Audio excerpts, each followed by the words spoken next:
So what trustworthiness means is that everyone learn about these 8 ways to behave with each other. This is how you create safe spaces. And to recognize, gosh, if I look at somebody in my workplace or my home or my neighborhood or my community, and I'm not feeling what's called a 10. So Jack Canfield, who wrote Chicken Soup for the Soul, he would go to his wife every night and he would say, are we at a 10? And what he was really asking her is, do we have anything unresolved? And if she would say, no, we're not a 10, he would say, what number are we? And then she would say, well, we're an 8 or whatever. And he would say, what do I need to do to make it a 10? That was his commitment to her, to have trustworthiness. And she would say something like, well, you didn't take out the trash last night and you said you would. So the value that was being neglected was keeping commitments. And he would be able to say, oh, you're right, I didn't, and I'm so sorry. And I either want to make amends or I at least want to apologize.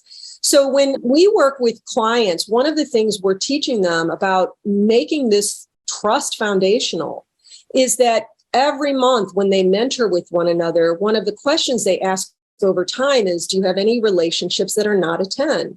And then they can be self-aware and they can be aware of their relationships and they can decide if they're going to manage those themselves, manage themselves and manage the relationship. I remember recently a consulting company had a couple of consultants. They were very high paid. They were in a big multinational company and they were working on some really important digital projects. And they were so hostile to each other that the client called the consulting company and said, you got to do something about your 2 consultants because they are just really hostile and it's hard for us to get help from them because of that.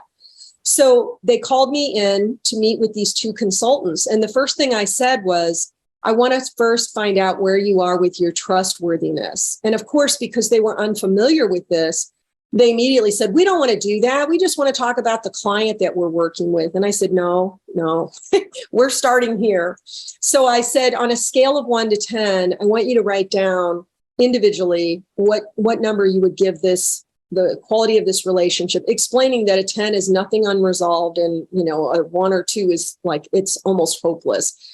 And one of them gave the relationship a 1 and the other one gave it a 2. And I said to them, it's like you're driving down the highway in a car that's on fire and you would prefer to ignore that. That's what people do until they decide to create the safe place of really paying attention to the trustworthiness before it gets down to a 1 or a 2.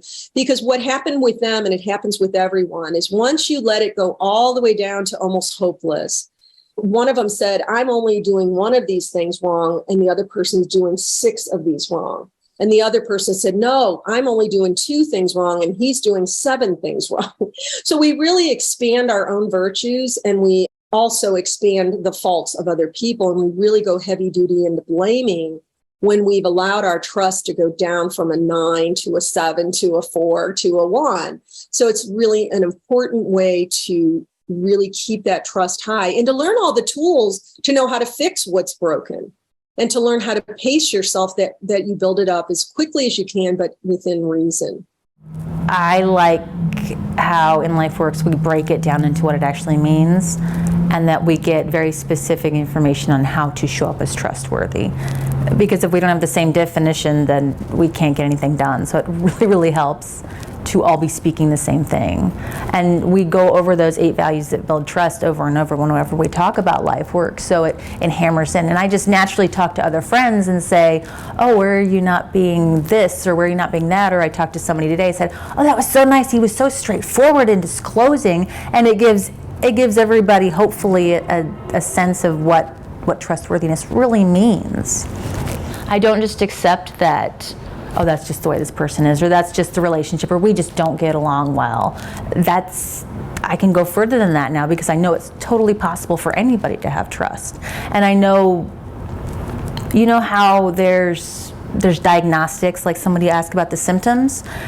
Because I know the 8 values that build trust, I know what symptom is being shown, and I know what the treatment is to address it. It's a lot different than just having a vague sense of I'm not getting along well, or